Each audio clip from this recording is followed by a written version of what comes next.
मूर्त चिन्मूर्त अमूर्त भगवान आत्मा हूँ। देखो अब ये बदलता है प्रकरण। अब सबकल्प ही के द्वारा निर्विकल्प परिणाम होने का विधान कहती है।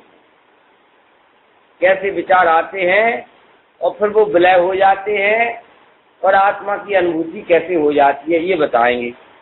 वही सम्यक्ति कदाचित स्वरूप ध्यान करने को उद्यमी होता है, वहाँ प्रथम भेद विज्ञान स्वपर का करे, नो कर्म द्रव कर्म भाव कर्म रहित केवल चैतन्य चमत्कार मात्र अपना स्वरूप जाने। पहली चोट में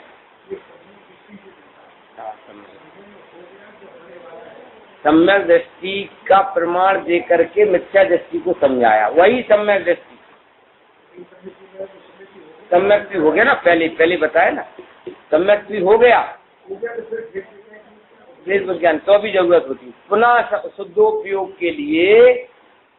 ऐसा लिखा देखो, टोड़मन जी ने फिर लिखा देखो, वही सम्यक्ति कदाचित स्वरूप ध्यान करने का उद्यमी होता है। एक तो होती है शुद्ध परिणति और एक होता है शुद्धोपयोग। सम्यक दृष्टि के शुद्ध परिणति तो अपने आप चलती रहती है और शुद्धोपयोग है जब आता है उसके पहले कमर कस के बैठता है, सामायिक इत्यादि में बैठता है, मन शांत हो जाता है, तब शुद्धोपयोग होता है। और शुद्ध परिणति चलती ही रहती है लड़ाई में, लेकिन शुद्धोपयोग के लिए देखो वही सम्यक्ति कदाचित, कदाचित मतलब कभी स्वरूप ध्यान करने को उद्यमी होता है, वहाँ प्रथम भेद विज्ञान स्वपर का करे। फिर से शुरू करता है। कसाई की मंदता हो जाती है ना, निज को निज पर को पर जानेगा, अरे हमारा क्या रखा है, चाहते अपनी नहीं, तो विचाराधिक तो करता है। सम्यक दृष्टि की बात कह करके प्रमाणिकता की मोहर लगाई है कि जब सम्यक दृष्टि शुद्धोपयोग करने जाएगा तो ये विचार आते हैं, तो तुम तो कौन से खेत की मूली हो, तुम्हें तो ये विचार करीबन आएंगे ही। जब सम्यक दृष्टि को ध्यान करने के पहले स्वरूप का विचार आता है और तुम्हें तो अभी सम्यक दर्शन ही नहीं हुआ, तो तुम्हें तो ये रास्ता है ही, ऐसी बात है। क्योंकि दुविहंपु मोक्ष हेऊ जाने पावन मुनि नीमा, दोहा सम्यक तो निश्चय सम्यक दोनों मोक्ष मार्ग निर्विकल्प ध्यान अवस्था में ही प्रकट होते हैं। वही सम्यक्ति कदाचित स्वरूप ध्यान धरने को उद्यमी होता है, वह प्रथम भेद विज्ञान स्वपर का करे। पहले नंबर बंटवारा कर लो, इस विश्व से बंटवारा कर लो, मेरा हिस्सा कितना विश्व में और तेरा हिस्सा कितना, स्वपर का भेद विज्ञान करता है। क्यों? ये सोनियाई में बड़ा चक्कर है। कौ रहीम कैसे निभे केर वेर को संग, और जे रस डोलत आपने इनके फाटत अंग। इस शरीर के साथ सोच, तो ये बड़ा दुख है। इसलिए कहते भैया पहले नंबर बंटवारा करो, क्या कि भेद विज्ञान, स्वपर का भेद विज्ञान करो। कौन है अपना, कौन पराया, बोलो। जिनवाणी ये कहती है कि बंटवारा करो, हमारा हिस्सा विश्व में कितना और पराया हिस्सा कितना। ये शरीर है, ये पराये हिस्से में गया, मन वचन काय पराये हिस्से में गई, संकल्प विकल्प राग द्वेष पर के हिस्से में गए, मन का कार्य पर के हिस्से में गया, और अनुभूति स्वरूप भगवान आत्मा तेरे हिस्से में आया। हाँ, कारण क्या है कि बाकी चीज की तो कीमत एक बराबर भी नहीं है। जो चीज हमारे हिस्से में आई ना, उसके बराबर सारे जगत की कीमत नहीं है। वो तो त्रिविध कर्म मल वर्जित सिद्ध महंता, नो कर्म द्रव कर्म भाव कर्म, ये तो मैल है, मल है, और मैं माल हूँ, माला माल। देखो देखो, नो, अब पर में क्या डाला, नो कर्म द्रव कर्म भाव कर्म रहित केवल चैतन्य चमत्कार मात्र अपने को जाने। पहली चोट में first impression is the last impression. पहली चोट में कहा कि अपने को एक चमत्कार देखो, चैतन्य चमत्कार देखो भाई, और द्रव कर्म नो कर्म भाव कर्म एक कचरा घर से भिन्न देखो है। और कोई सरल रास्ता तो ये है कि शरीर भी अपना रहे, पंडित जी, बाल बच्चे भी अपना रहे और मोक्ष भी हो जाए, ऐसा कोई रास्ता है कि नहीं है? कोई दूसरा सरल रास्ता तो कि शरीर भी अपना बना रहे, बाल बच्चे भी अपना बना रहे, आगरा भी अपना, धंधा पानी भी एक साथ चलता रहे, और यही में प्लस में मोक्ष हो जाए, काहे ऐसा रास्ता चाहिए, सरल रास्ता। तो वो तो ऐसा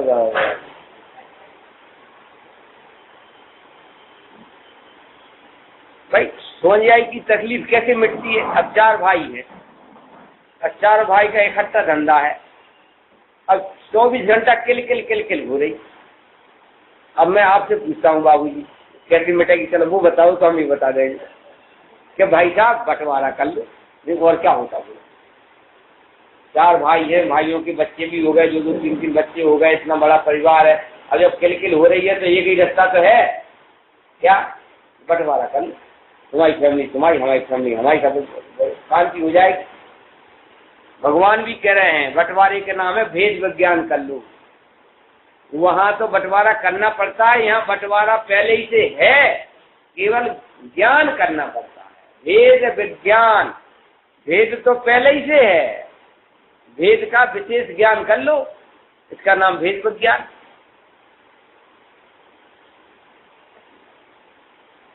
नो कर्म द्रव कर्म भाव कर्म। नो कर्म किसे कहते हैं? शरीर आदि से लेकर सारा जगत नो कर्म मतलब ईसत कर्म। ईसत नो, जैसे नो कथा है ऐसे नो कर्म। तो शरीर से लेकर सारा जगत तुम्हारे लिए नो कर्म है। द्रव कर्म किसे कहते? ज्ञान वर्णादि 8 कर्म को द्रव कर्म कहते हैं। भाव कर्म किसे कहते हैं? भाव कर्म 2 प्रकार के होते हैं नल्ला जी। भाव कर्म 2 प्रकार के, एक पुद्गल भाव कर्म, एक जीव भाव कर्म। पुद्गल भाव कर्म पुद्गल की पर्याय हैं। पुद्गल भाव कर्म किसे कहते हैं? कर्म के उदय रूप विपाकोदय रूप अवस्था को पुद्गल भाव कर्म कहते हैं। क्या कहा? कर्म के विपाकोदय रूप अवस्था को पुद्गल भाव कर्म कहते हैं। और जीव अपने में नहीं ठहर सका, अपने में स्थिर नहीं हो सका, तो कर्म के विपाकोदय अवस्था में जुड़ करके जो अज्ञान आदि भाव करता है उसे जीव भाव कर्म कहते हैं। भाव कर्म 2 प्रकार के हैं। कौन सी गाथा में आज समय साल में? 87 गाथा में है। जीव भाव कर्म, पुद्गल भाव कर्म, संग आश्रव असंग आश्रव। संग आश्रव कहते हैं जीव आश्रव को, तो असंग आश्रव कहते हैं पुद्गल आश्रव। और इस बात का खुलासा तोडरमल जी ने जीव कांड की 6वीं गाथा में किया है। वास्तव में भाव कर्म तो पुद्गल कर्म का ही भाव है, और पुद्गल कर्म के विपाक रूप अवस्था को भाव कर्म कहते हैं। आत्मा स्वरूप में स्थिर नहीं रह सका, तो उसके जो अज्ञान आदि मिथ्या दर्शन, मिथ्या ज्ञान, मिथ्याचारित्र के भाव हुए, उन भावों का नाम भाव कर्म उपचार से है। जो नाम पड़ा है ना, इस कर्म के भाव कर्म की तरफ से जीव के परिणामों का नाम भाव कर्म पड़ा है। वास्तव में भाव कर्म तो कर्म का भाव है। कौन सा भाव है कर्म का? कौन सा भाव? विपाकोदय रूप अवस्था, वो भाव कर्म है। और जीव उज्ज्वल कुंद धवल चैतन्य दर्पण है, इसमें झलकती है अवस्था, तो ये झलकती है तो मैं झलकाने वाला हूँ ये तो भूल जाता है, अब मैं ही दुखी हूँ और मैं ही बीमार हूँ, वो स्लिप हो जाता, वो जीव भाव कर्म पैदा हो जाता। तो पहली चोट में क्या करना भैया? तकलीफ हो गए तो बंटवारा करो। बंटवारा कौन सा? निज पर का। सर्वप्रथम भेद विज्ञान स्वपर का करो। कौन है अपना कौन पराया? क्यों जगत में अपना पराया चुनते हैं कि नहीं? क्यों? कौन हो तुम? परिवार समाज की हो कि तुम जायसवाल हो? तो भैया अपना इधर कौन बैठा है? जो सब जायसवाल जायसवाल हैं, हमारे यहाँ कोई नहीं यार, हम तो परिवार हैं, तुम तो जायसवाल हो। क्यों? तो फिर कौन है? कौन बैठा हमारा? जगत में अपना और पराया किए बिना तो चैन ही नहीं पड़ती है जीव के लिए। और कुछ नहीं तो जाति से अपना पराया करेगा, जाति से नहीं कर पाएगा तो फिर वैसा करेगा कि तुम तो 75 वर्ष के हो, हम तो 60 वर्ष के, हमारा तुम्हारा क्या मिल बैठ। मतलब कुछ ना कुछ एंगल रख करके वो अपना पराया करते ही रहता है, करते ही रहता है? ये कहते एक बार तू तू मैं हो जाए तो हमेशा के लिए तू तू मैं मिट जाए। तू तू है और मैं हूं। एक बार तू तू मैं हो जाए तो हमेशा के लिए तू तू मैं मिट जाए।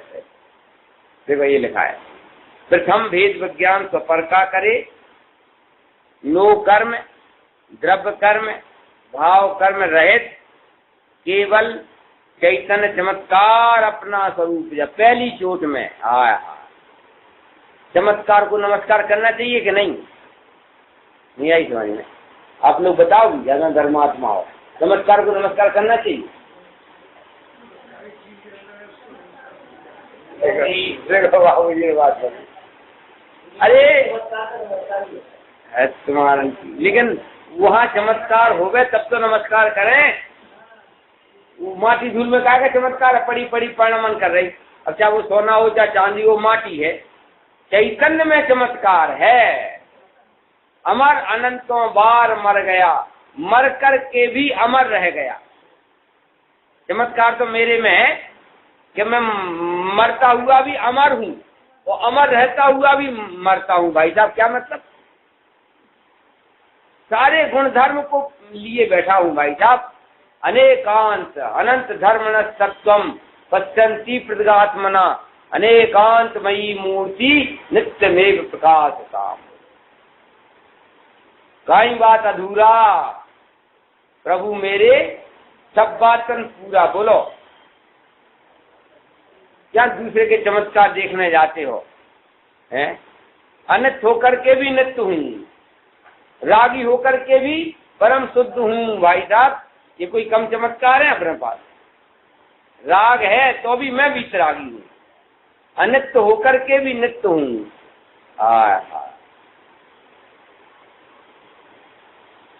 अनित्य भी हूँ, नित्य भी हूँ, एक भी हूँ, अनेक भी हूँ, सत्य भी हूँ, असत्य भी हूँ, शुद्ध भी हूँ, अशुद्ध भी हूँ, अनेक भी हूँ, एक भी। कहने का मतलब समझे आप कि अनेकांतात्मक वस्तु एक चमत्कारिक वस्तु है, सारी फैसिलिटी लिए बैठी है। बोलो बाबू जी, कभी कभी ऐसा होता है हमारे साथ में कि हम विद्वानों में शास्त्री के हिसाब से शामिल हो जाते हैं और ब्रह्मचारियों में ब्रह्मचारी जी के हिसाब से शामिल हो। दो ही फैसिलिटी है हमारे पास, दो ही विद्वानों में शास्त्री के हिसाब से शामिल है। ऐसे ही आत्मा के पास दो ही फैसिलिटी है, अनित्य भी है और नित्य भी है, और एक भी है और अनेक। गुणों की अपेक्षा अनेक है? और मुक्त भी है और बना हुआ भी है। सब बातन पूरा हूं मैं तो। इसलिए अनेकांत वस्तु व्यवस्था में तो निश्चिंत हुआ जा सकता है, लेकिन एकांती है ना, ये एकांती, इस व्यवस्था में कभी निश्चिंत नहीं हुआ जा सकता। जैसे कि बौद्धों के पास क्षणिक तत्व है, ध्यान तत्व है, तो ध्येय नहीं है। और मीमांसकों के पास नहीं आई समझ में, मीमांसक के पास ध्येय तत्व है त्रिकाली, तो ध्यान तत्व नहीं। अब वो मीमांसक और बौद्ध दोनों हाथ मिला ले में तो दोनों का मोक्ष हो जाए। अब वो मिलने वाले हैं। क्यों? मीमांसक कहते हैं कि वस्तु त्रिकाली ध्रुव है, उत्पाद व ध्रुवोत्तम सत्य नहीं है बाबूजी। और बौद्ध कहते हैं कि वस्तु अकेली उत्पाद व्यय वाली है, ध्रुव नहीं है। और वो कहते हैं कि ध्रुव है, उत्पाद व्यय वाली नहीं। तो एक के पास ध्येय है, नहीं आई समझ में, और एक के पास ध्यान है। दो ही आधे अधूरे हैं, कोई विधवा है कोई विधुर है। इसलिए एकांती को पशु कहा है। एकांती मतलब पशु, कभी निश्चिंत नहीं हुआ जा सकता है एकांत दर्शन में। नहीं आई समझ में? हमेशा में आधे पने का अनुभव करेगी, वो दुविधा तो मिट जाएगी। पहले नंबर खूब संपत्ति है, ये तो ख्याल आवे, दुविधा तो मिट जाएगी। पहले नंबर ये तो बहुत दुविधा मिटा देंगे अभी, पर ये सारी फैसिलिटी लिए बैठा हूं, मेरे में ही ध्येय है और मेरे ही में ध्यान है और मेरे ही में ध्याता है, काई बात अधूरा प्रभु मेरे तू सब बातन पूरा। और मेरे में ही ज्ञेय है और मेरे में ही जानने वाला ज्ञान है और मेरे में ही जानने में आने योग्य ज्ञान है और मैं ही ज्ञाता हूँ, मैं ही कर्ता कर्म क्रिया हूँ, मैं ही क्यों सटकारक हूँ।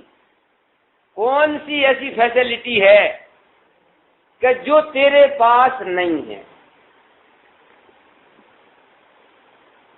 अनंत धर्मण तत्वम। खुशहाल भाई, अब तो खुशहाल रहो यार, अब तो खुशहाल रहो। लेकिन अब ये बाबूजी का दूसरा प्रश्न है कि अब तो संशय हो जाएगा, मैं ही नित्य हूँ, मैं ही अनित्य हूँ, मैं ही एक हूँ, मैं ही अनेक हूँ। तो अब कैसे निर्विकल्प हो गए? कि वो एक कला है, वो एक निर्विकल्प होने की कला है। एक बार साहब एक दृष्टांत दिया करते हैं कि एक अपन ने फ्लैट लिया 50 लाख का, बढ़िया बेडरूम है, बैठका है और लंबा चौड़ा बाथरूम है और लेटरिन अलग है, बाथरूम अलग है, कमरे अलग हैं, बढ़िया फर्स्ट क्लास। अब तो स्वतंत्र 50 लाख खर्च किए, चलो मैं तो बाथरूम में रसोई बनाऊंगा।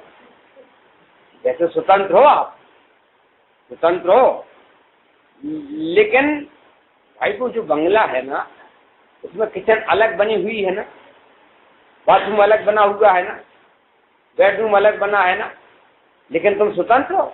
हम तो बाथरूम में किचन करेंगे, तो वो अच्छी बात नहीं है। ऐसे ही अनेकांत में बहुत से कमरे हैं।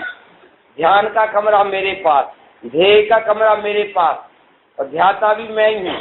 अनेक फैसिलिटी है। अब कोई कहे कि मैं तो ध्यान का ध्यान करूंगा, नहीं भाई, ध्येय का ध्यान करो भाई। किचन में किचन बनाओ, बेडरूम में सो, किचन में किचन बनाओ, बाथरूम में बाथरूम का काम। तुम स्वतंत्र तो हो और एक बंगला में फैसिलिटी सारी की सारी है और तुम दुरुपयोग करो तो मूर्ख हो। ऐसे ही अनंत धर्मणस तत्वम, मैं अनंत फैसिलिटी लिए हुए चैतन्य तत्व हूँ। अब ध्येय को ध्येय ही रखो और ध्यान के द्वारा ध्येय का ध्यान कराओ। यद्यपि तुम्हें ध्येय हो, तुम्हें ध्यान हो, तुम्हें ध्याता हो, तुम्हें कर्ता कर्म क्रिया हो, तुम्हें ज्ञाता ज्ञान ज्ञेय हो, लेकिन ध्यान के द्वारा ध्येय का ध्यान कराओ। तुम्हारे हाथ में फैसिलिटी नहीं होती तो आधे अधूरे अन्नमति कहलाते पशु। इसलिए अन्नमति एकांती कभी निश्चिंत नहीं हो सकते, कभी निर्विकल्प नहीं हो सकते। क्यों? कि ध्यान है तो ध्येय नहीं है, अब ध्येय है तो ध्यान नहीं है। और अनेकांती ज्ञानी जब चाहे तब निर्विकल्प हो सकते हैं। क्यों? कि अपने घर में ध्येय है, अपने घर में ध्यान है और अपने घर में ध्याता है, अपने घर में ज्ञेय है, अपने घर में जब मैं स्वयं ही ध्येय हूँ, मैं स्वयं ही ज्ञान हूँ, मैं स्वयं ही ज्ञेय हूँ और जब मैं स्वयं ही ज्ञान हूँ तो फिर चूको मत चौहान। ये अनेकांत वस्तु व्यवस्था में मोक्ष संभव है। एकांतिक वस्तु व्यवस्था में कभी निश्चिंतता निर्विकल्पता संभव नहीं है। ये 14 श्लोक आए हैं समय सार में। पशु कहा, एकांती को पशु कहा परिशिष्ट में।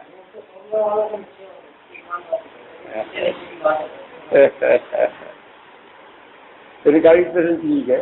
लोग तो जो है हम लोगों को एकांती कहते हैं, और उनकी दृष्टि में तुम्हारा मोक्ष नहीं हो सकता, क्योंकि वो तो कहेंगे ये तो एकांती है ना, कहेंगे वो हम अनेकांती। अब एकांत अनेकांत की क्या परिभाषा मालूम बनाई इन लोगों ने। देखो भाई, अकेले आत्मा आत्मा की बात करे तो एकांती, और दोनों को रखे कि मैं आधा आदमी हूँ आधा आत्मा भी हूँ।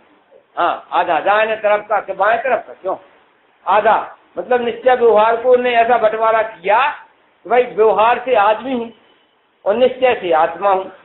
और वो लोग दोनों को लेके चलते हैं कि आदमी भी हूँ और आत्मा भी हूँ। तो हमने आधा इस तरफ का आदमी के इस तरफ का आत्मा, हमारी ना क्या। अरे भाई साहब, इसमें ये तो अनेकांत ऐसा है कि मैं 6 द्रव्यों में जीव द्रव्य ही हूँ, उद्गल द्रव्य नहीं हूँ, ऐसा अस्ति नास्ति अनेकांत लगेगा। और प्रकृति की व्यवस्था में, विश्व की व्यवस्था में एक द्रव्य को दो फैसिलिटी नहीं मिली कि वो द्रव्य जड़ हो गए और वो द्रव्य चेतन हो गए। जो चेतन है वो चेतना ही है और वो जड़ है वो जड़ ही है। क्या करें, लेकिन देखो उन्हें तो अनेकांत एकांत ऐसा लगता है कि फुदड़ी बात। अनेकांत मतलब फुदी बात, मैं गोरा काला भी हूँ और आत्मा भी हूँ और मूर्तिक भी हूँ और मूर्तिक भी हूँ। तो भाई साहब ये नहीं घटेगा। ऐसा एक वस्तु में वस्तुपना निप जाने वाली परस्पर विरुद्ध 2 शक्तियों का एक साथ प्रकाशन होना वो अनेकांत है। अनेकांत की परिभाषा बोलो है कि नहीं?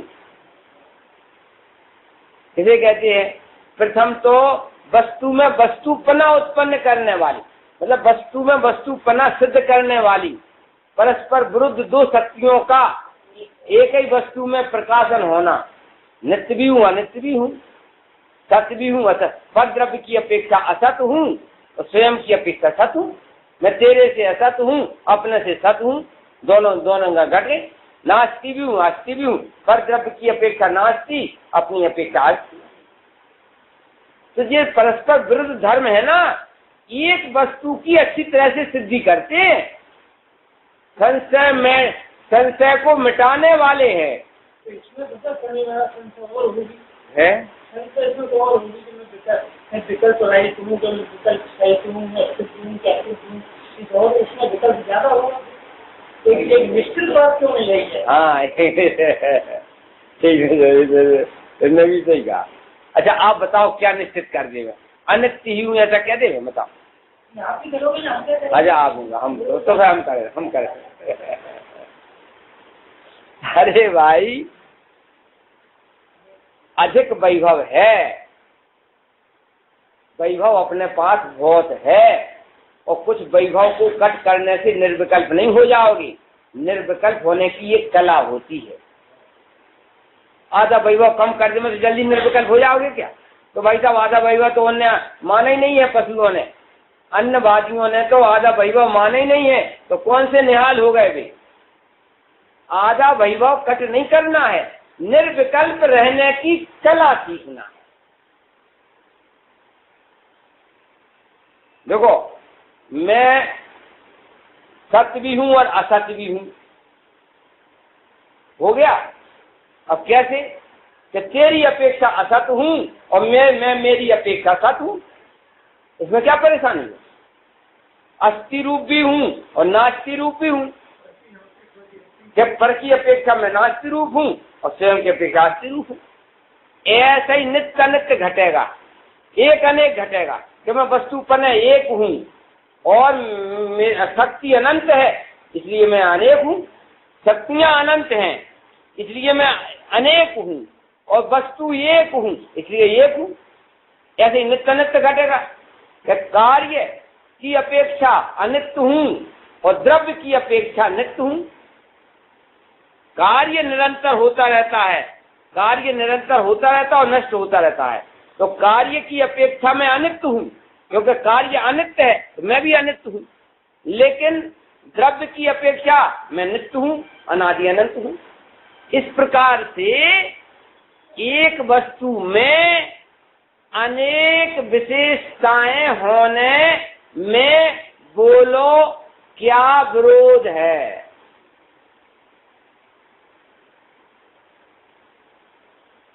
जगत में भी वकील साहब, जगत में क्या होता है, एक आदमी होवे और उसमें एक ही विशेषता होवे कि खाना जानता है और धरा रहता है दिन भर। अरे काय का आदमी अकेला भोजन करना जानता है, एक विशेषता वाला आदमी कैसा लगेगा। और अनेक विशेषता होवे, कला 72 पुरुष की, ता में 2 सरदार, कमाना भी जानता है, खाना भी जानता है और वकालत भी करता है और गृहस्थी भी चलाता है, धर्म भी करता है। तो यार एक आदमी में अनेक कलाएं होवे, अनेक विशेषता होवे ना, तो वो प्रशंसनीय होता है। और एक ही विशेषता है कि बस खाना खाना जानता है और धरा रहता है, बस ना प्रवचन सुनना जानता है, ना धर्म जानता है, ना कमाना जानता है। तो वो आदमी कितना प्रशंसनीय होगा कि ऊपर से निंदनीय है। और कला 72 पुरुष की, एक आदमी में 72 कला होवे, वो ऑलराउंड चैंपियन। तो प्रशंसनीय है वो आदमी। आदमी एक है और विशेषताएं 72 हैं। आदमी प्रशंसनीय है कि नहीं? ऐसे ही मैं आत्मा एक हूँ। क्या सुंदरलाल जी, मैं आत्मा एक हूँ और विशेषताएं 72 नहीं, अनंत अनेक विशेषताएं हैं। तो आत्मा स्तुति योग्य है। और एक ही विशेषता होवे कि मैं तो अनित्य ही हूँ, नित्य हूँ ही नहीं, तो मैं धरा रहा होगा। दूसरे समय खेल खत्म कर रहा आज हम।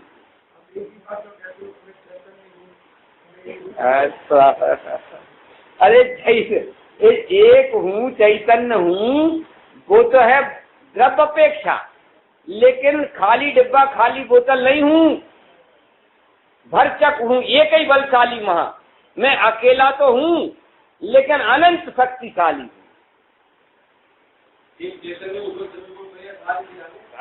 अनंत विशेषताएं हैं, अनंत धर्म न सत्य, अनंत धर्म है। इसमें क्या परेशानी है? बहु धन बुरा हूँ भला कहिए, पूजन में आता है कि नहीं? बोलो। सो गई है और सो गई। क्या तुझे लोग बात करें, क्या सोए?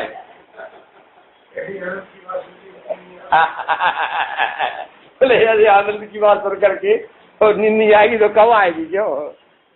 तो हमारा मतलब ये है कि बहु धन बुरा हूँ भला है कि नहीं? पूजन में है तो अच्छा, अब अपन नक्की करें, बहु धन बुरा है कि भला है? क्यों खुशहाल भाई, बहु धन बुरा है कि भला?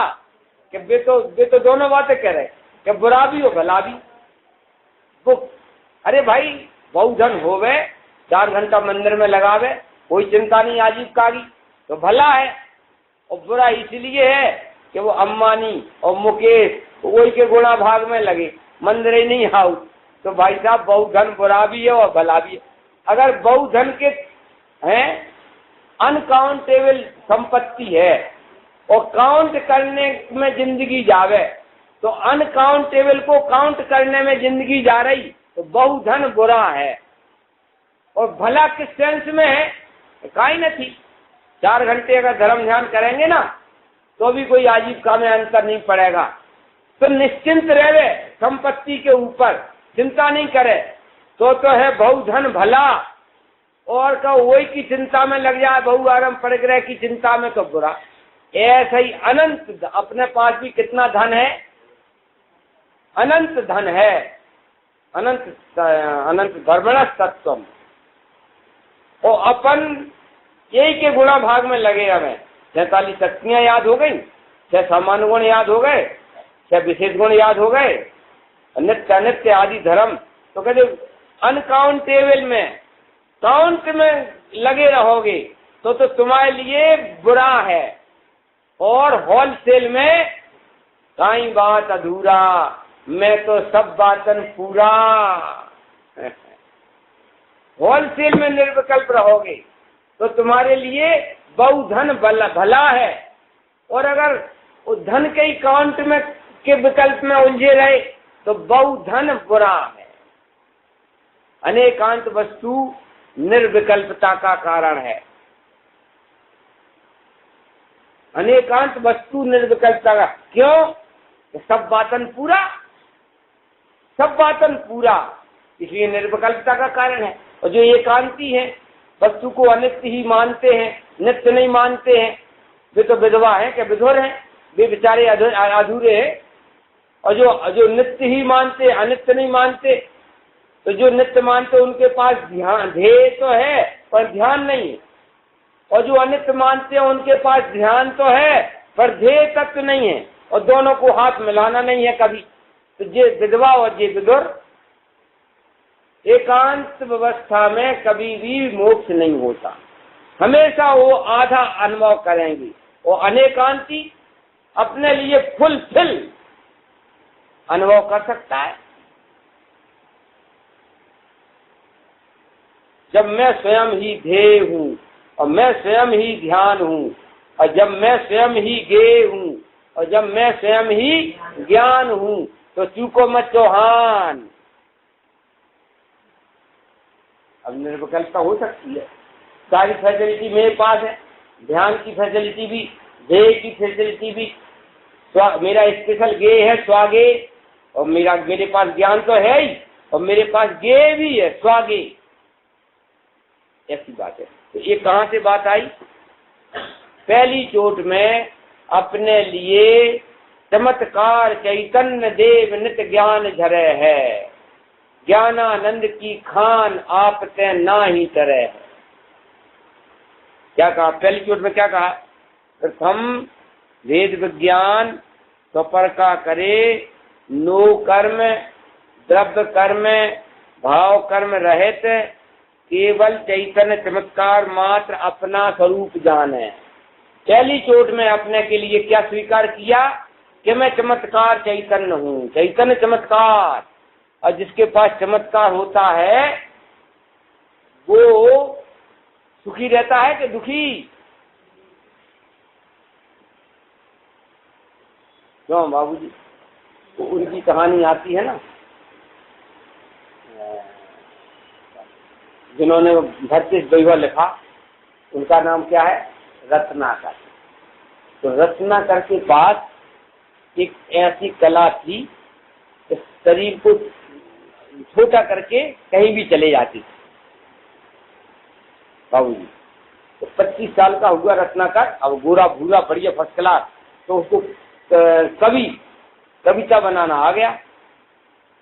तो राजा के यहाँ उसने कविता गाई, पूरा दरबार प्रसन्न हो गया, पूरी प्रजा, अरे यार बहुत बढ़िया, छोटी अवस्था में कितना बढ़िया कवि है। राजकुमारी उसकी कविता सुन रही थी, राजा की लड़की। राजकुमारी मोहित हो गई। राजकुमारी ने कहा कि इस कवि की कविता हमारे महलों में होना चाहिए।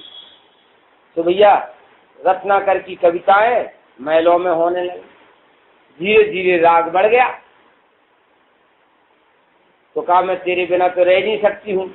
रत्नाकर ने कहा कोई बात नहीं, मेरे पास एक चमत्कार है कि मैं शरीर को छोटा करके कहीं भी चला जाता हूँ। तो वो राजकुमारी के कमरे में रोजाना खिड़की में से रोजाना जाने लगा। नहीं आई समझ में? अब एक दिन जो है सरेआम पकड़ा गया।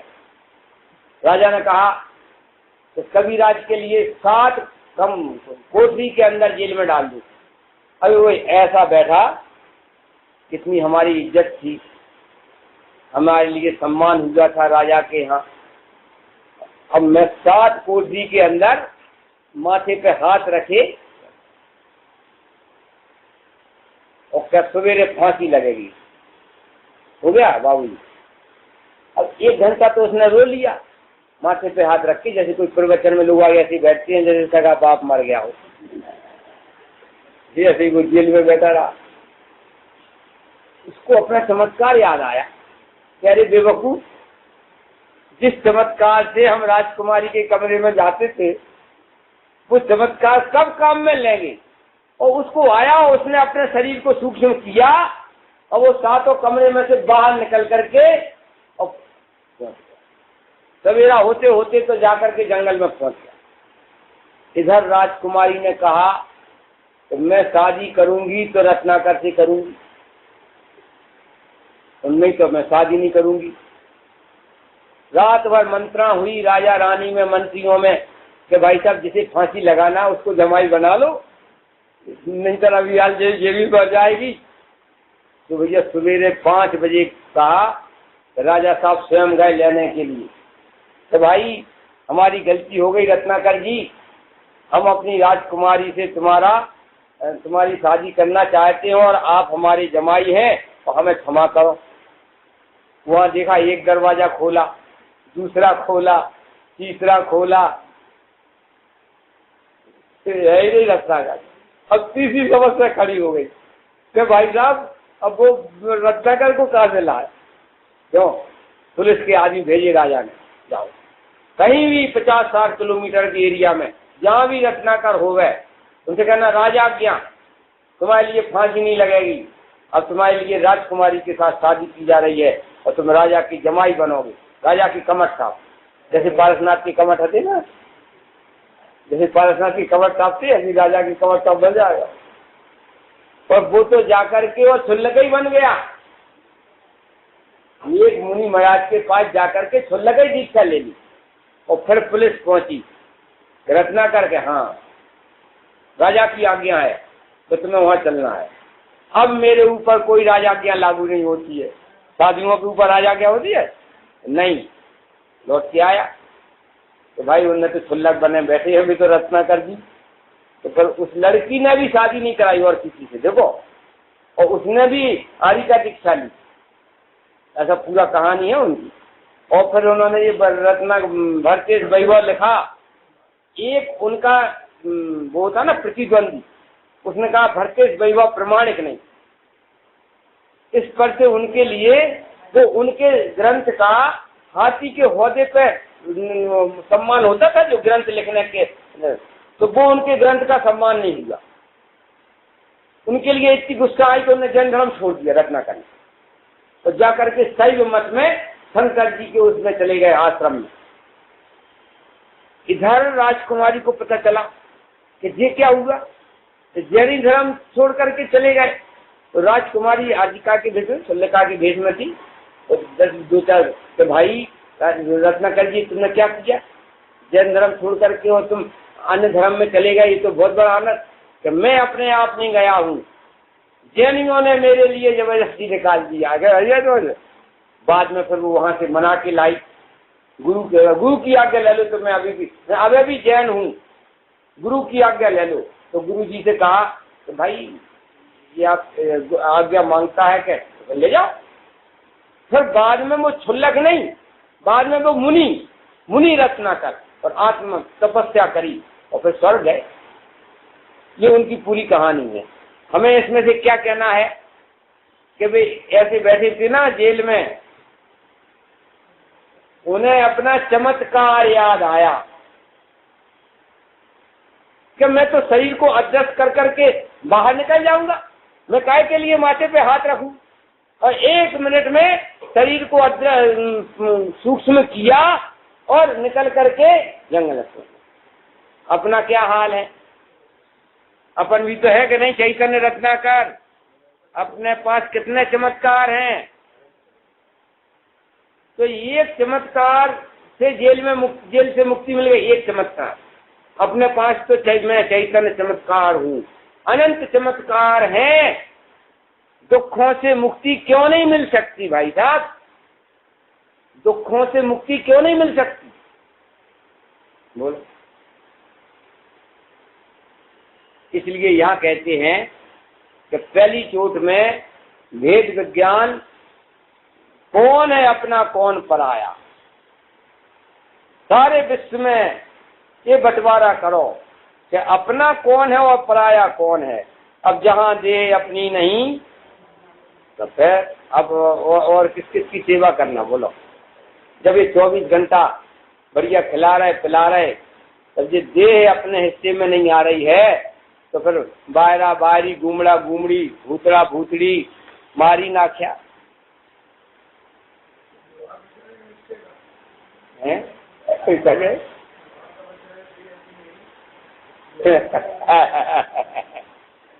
जहाँ दे अपनी रही कहा ना अपना कोई, घर संपत्ति पर प्रगट है पर है पजल। ये व्यवहार का कदर नहीं कि निश्चय का क्यों कि भाई साहब ये तो अभी स्थूली व्यवहार है, जहाँ राग अपना नहीं तहाँ ना अपना कोई। अब जहाँ एक समय की क्षणिक पर्याय का भी भरोसा नहीं, तो फिर और क्या भरोसे लायक होगा। अचल संपत्ति ही विश्वास विश्वास लायक होती है। तो मेरा नित्य स्वभाव, ध्रुव स्वभाव, यही भरोसा लायक है। अब कहाँ दे की बात है, ऐसी बात है भाई। चमत्कार, मैं ही दृष्टि करता हूँ और मैं ही नित्य स्वभाव हूँ और मैं ही दृष्टि करता हूँ। अनेकांत व्यवस्था में पहले सारी फैसिलिटी मेरे पास है, ये सिद्ध किया जाता है। और फिर ध्यान के लिए जब ध्येय मिल जाता है तो निर्विकल्पता हो जाती। अरे घर में ही ध्यान था, घर में ही ध्येय था, घर में ही ध्यान था, अनंत काल से बेकार में भटके, बेकार में भटके। जैसे भोग भूमि में एक व्यवस्था है, अपने यहाँ तो क्या होता है, क्यों वकील साहब, लड़की बड़ी हो गई तो बर खोजने के हिसाब से साल 2 साल लग जाते हैं, बड़ी विकल्प रहता है कि बर खोजना। भोग भूमि में ऐसा नहीं है।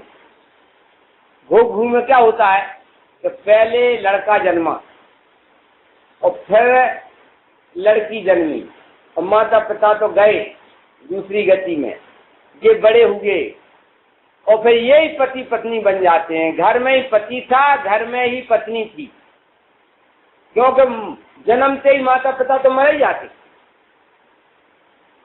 समझ में आया ना, उन्हें वर नहीं ढूंढना पड़ता।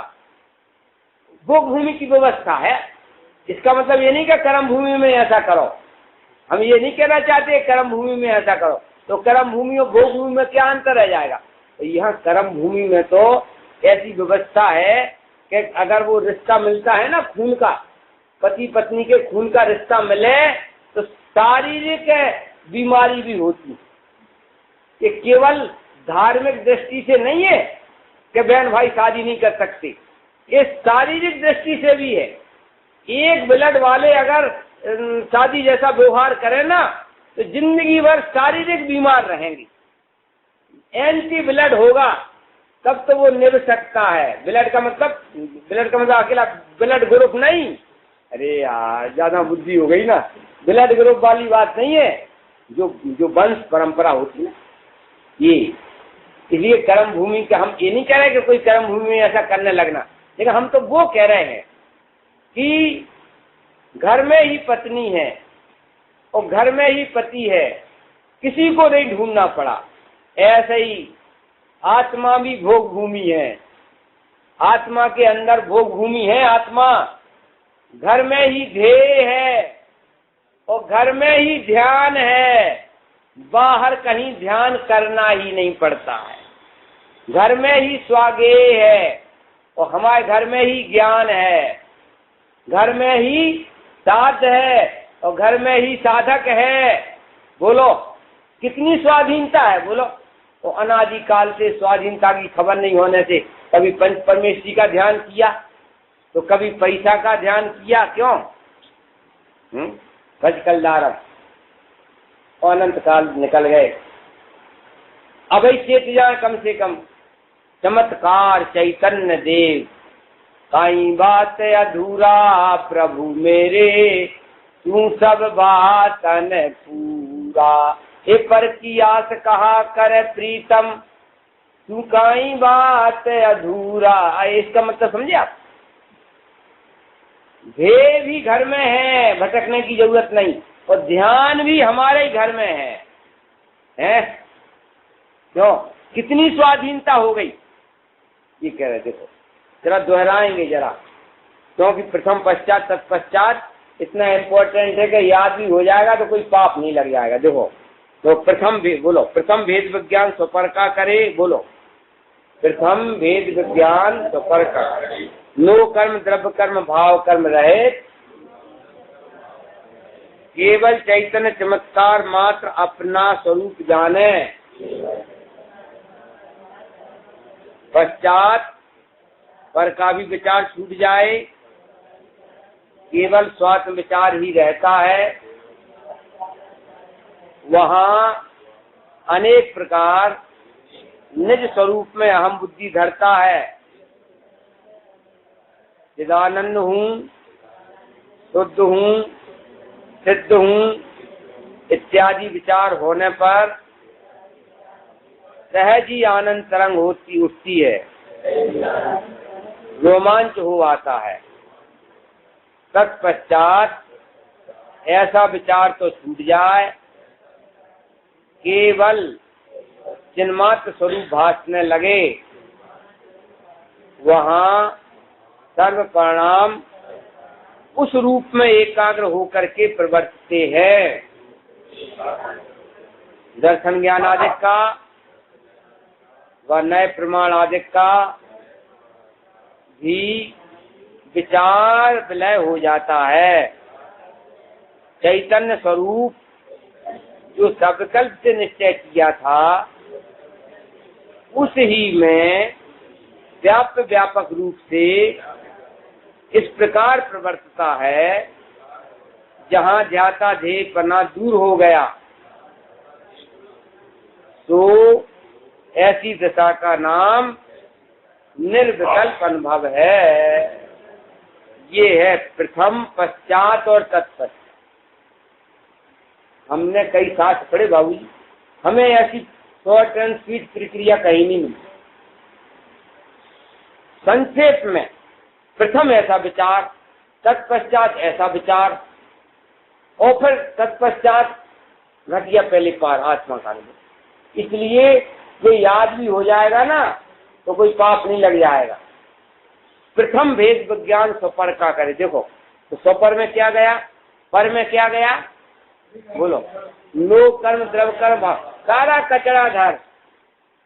कोई को बंटवारा हो गए और बंटवारे में ऐसा बंटवारा कर दे में पंच लोग कि माल तो दे दे में बाबूजी के लिए, और इनके और भाइयों के लिए पुराना मकान दे दे में, पुरानी झोपड़ी दे दे में। तो ये तो भीतर ऐसे आनंद में रह गया, ये पंच बहुत अच्छे है। 2 किलो सोना हो गया, बढ़िया मकान हो गया, और भाई के लिए पुराना बंगला दे दिया। भले 2 एकड़ का है, लेकिन वो कब बनाएगा, कब क्या करेगा। भले कीमत ज्यादा है, लेकिन माल तो हमें मिल गया और कचरा घर उसको मिला। ऐसे बंटवारे में कितने खुश होते। प्रकृति में बंटवारा ऐसा ही है। त्रिविध कर्म मल, देखो त्रिविध कर्म मल, नो कर्म, द्रव कर्म, भाव कर्म। ये मल ये तो गए पर के हिस्सा में, और चैतन्य चमत्कार माल अपने हिस्सा में आए। वहां तो बंटवारा होगा ऐसा, और यहाँ प्रकृति में बंटवारा है ही। तेरे पक्ष में बंटवारा है, तेरे हिस्से में माल है, और पर के हिस्से में त्रिविध कर्म मल। इसके बाद भी रोवा मांड्या, क्यों? इसके बाद भी जो है आनंद नहीं आता जीव के लिए, चंबल का डाकू बना बैठा है। प्रकृति भी तेरा साथ दे रही है। बंटवारा हुआ, नो कर्म, द्रव कर्म, भाव कर्म, त्रिविध मल, ये पर के हिस्से में गए, और चैतन्य माल, चैतन्य चमत्कार ये अपने हिस्से में आया। देखो हो गया। तो ये प्रथम का बोल हो गया। तो प्रथम भेद विज्ञान स्वपर का करे, नो कर्म, द्रव कर्म, भाव कर्म रहित, केवल चैतन्य चमत्कार वस्तु अपना स्वरूप जाने। अब दूसरा बोल है पश्चात, पर का भी विचार छूट जाए। अभी 2 पार्टी थी, स्व और पर। अब कहते हमें इतनी फुर्सत नहीं है कि हम पर को भी साथ में रखें, ना भिन्न के नाम पर, ना अभिन्न के नाम पर, और ना भिन्ना भिन्न के नाम पर। प्रारंभ में 2 पार्टी होती हैं, निज को निज, पर को पर। अब हमें पर का नाम लेवा पानी देवा कोई नहीं रह गया। अब तो निज ही निज है, निज ही निज है। हमें पर के निषेध की भी फुर्सत नहीं। देखो पश्चात पर का भी विचार छूट जाए।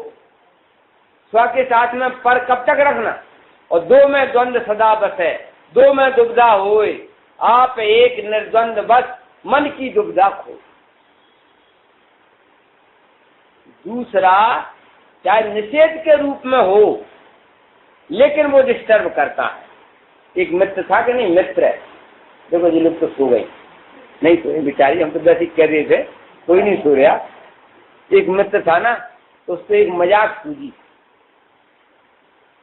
तो मित्र ने चलो तुम हमारे ससुराल चलो, यार कपड़ा वपड़ा तो है नहीं। अरे यार मेरे पहले कपड़ा यार, तो अपने कपड़ा पहना करके उसको ससुराल ले आया। फिर कि भाई ससुराल वालों से बोला कि ये जो कपड़ा पहने ना ये भाई साहब, ये कपड़ा इनके नहीं है, हमने दिए। कहला भाई साहब तुम तो ग्रेट इंसल्ट करते हो यार। तो कहला अच्छा अच्छा ऐसा नहीं बोलेंगे। और आगे बढ़ा, ये कपड़े है ना, इनके संबंध में मैं कुछ नहीं बोलना चाहता हूँ, ये किसके नहीं आई समझ में। तो क्या भाई साहब आपने पहले तो कहा कि मेरे हैं इनके नहीं हैं, तो उसमें हमने मुक्की खाई, और अब कह रहा है कि ये कपड़े इनके संबंध में कुछ, तो तुमने आखिर वो बात तो कह ही गई ना। मैं कह रहा हूँ चुप नहीं रह सकते क्या? जरूरी है कि वो केस खड़ा करो, और फिर जो है ऐसे ही जो है अकेला आत्मा बहुत बढ़िया है। अब उन्हें कि ये शरीर ख्याल रखना जरा भिन्न है, कोई कहता है कि अभिन्न है, कोई कहता भिन्ना भिन्न है, कि मैं कहता हूं कि अकेला आत्मा पश्चात पर का भी विचार छूट जाए, केवल स्वात्म विचार रहता। अब कर्म भिन्न है कि अभिन्न है कि भिन्ना भिन्न है, हमारे एजेंडा का विषय नहीं है। हाँ, वो उसको भिन्न कह करके भी अपने बाजू में खड़ा कर लिया। हमें इतनी फुर्सत नहीं है कि हम भिन्न भिन्न आवे, कथनचित भिन्न के सर्वथा भिन्न भिन्न भिन्न भिन्न भिन्न भिन्न। इसलिए मैं कभी कभी कहता हूँ कि भेद विज्ञान मतलब क्या। हम बनियों ने तो ये समझ रखा कि दो पार्टी खड़ी करो, तू है मैं हूँ, कि क्या कर रहे कि भेद विज्ञान कर रहे, तू मैं तू। ये भेद विज्ञान नहीं है। भेद विज्ञान का मतलब है भेद मतलब मालूम, भेद मतलब होता है रहस्य। गुरु बिन ज्ञान भेद बिन चोरी, और नहीं तो थोड़ी थोड़ी। नहीं आई समझ में? जगत में कहते इसका भेद क्या है? रहस्य। तो भेद विज्ञान मतलब है अपनी सत्ता का रहस्य। तो हम भेद विज्ञान कर रहे हैं, मतलब हमें अपनी सत्ता का भेद खुल रहा है, रहस्य खुल रहा, उसका नाम भेद विज्ञान है। दो पार्टी, भेद विज्ञान के लिए कम से कम दो पार्टी खड़ी करो, और तू है, मैं हूँ, तो ये तू मैं तू मैं, ये काहेगा भेद विज्ञान? भेद विज्ञान के लिए दो पार्टी नहीं चाहिए, अपनी ही पार्टी का भेद खुल जाए, इसका नाम भेद विज्ञान। इसलिए पश्चात पर का भी विचार छूट जाए, केवल स्वात्म विचार ही रहता है। स्वात्म विचार के समय क्या होता है बोलो? वहां नाना प्रकार से निज स्वरूप में अहम बुद्धि धारण करता। क्या है कि अपना अहम खिसक गया है। जैसे ये नाभि होती है ना, नाभि तो ये डर जाती है ना, नाभि होती ना, हम तो बहुत परेशान रहे इससे। तो दमोह में जाकर के ठीक हुई, ऊपर कहीं ऊपर कभी नीचे कभी आजू बाजू रहती थी, तो ना भूख लगे और भोजन कर ले तो हजम नहीं हुई, चीजें बड़ी परेशान। उसने जो है देख करके पंडित जी तुम्हारी ये क्या कहते, पिछोटी कहती, गुजराती में पिछोटी कहती, कि ये वायु गुला इधर का उधर हो गया, उसने बैठा दिया, ऐसा स्थान हो गया। अब कोई बात नहीं। ऐसे ही अपना भी मैं का पेंडुलम, अपना मैं मतलब गोरा काला, मैं मतलब पैसा वाला। हाँ, तो अपना भी जो मैं का पेंडुलम है ना, ये गलत स्थान पे गिर रहा है, तो विकल्प के उल्टी दस्त हो रहे हैं। और ये यथा स्थान आ जाए ना, तो नॉर्मल पोजीशन हो जाए। देखो ये क्या कह रहे हैं, पश्चात पर का भी विचार छूट जाए, केवल स्वात्म विचार रहता है। वहां स्वात्म विचार के समय निज स्वरूप में नाना प्रकार से अहम बुद्धि धारण करता है। मैं चिदानंद वस्तु हूँ, मैं शुद्ध आत्मा हूँ, यहाँ तक कि मैं बना बनाया सिद्ध हूँ। इस प्रकार के इत्यादि विचार होते ही क्या होता है? आनंद तरंग हो जाती है, रोम रोम पुलकित हो जाता, रोमांच हो जाता। जैसे जंगल में भटक गए हों अपन, तालाब तो नहीं दिखा, लेकिन ठंडे पानी की हवा, ठंडी हवा आई तो आशा हो जाती है कि भाई पानी है, प्यास बुझ जाएगी। ऐसे ही आत्मा के विचार मात्र में रोम रोम पुलकित हो गया, आनंद तरंग हो गई, तो आश्वासन हो जाता है कि जिसकी चर्चा इतनी सुंदर वो कितना सुंदर होगा, और जिसका चिंतन इतना सुंदर वो चेतन कैसा होगा। इसलिए विचार मात्र में मैं चिदानंद हूँ, शुद्ध हूँ, सिद्ध हूँ, ऐसे विचार में आनंद तरंग हो जाती है, रोम रोम पुलकित हो जाता है, रोमांच हो आता है। तत्पश्चात ऐसे विचार तो छूट जाते, क्योंकि ये मानसिक आनंद है, ये मानसिक आनंद है, ये विचारों का आनंद है। ये विचार बदले नहीं कि तुम्हारा आनंद भी फू हो जाएगा, हमें स्थायी आनंद चाहिए। तो ऐसे विचार तो खत्म हो जाते हैं। कोई खराब विचार नहीं थे, चिदानंद हूँ, शुद्ध हूँ, कौन से खोटे विचार? खोटे तो नहीं थे, लेकिन थे तो विचार। हमें विचाराधीन नहीं रहना है, हमें विचाराधीन नहीं रहना है, हमें स्वाधीन होना है। विचार तो विलय हो जाते हैं, चिन्मात्र जिसका विचार चल रहा था वो चिन्मात्र स्वरूप अनुभव में आ जाता है। इसका नाम आत्मा का अनुभव है।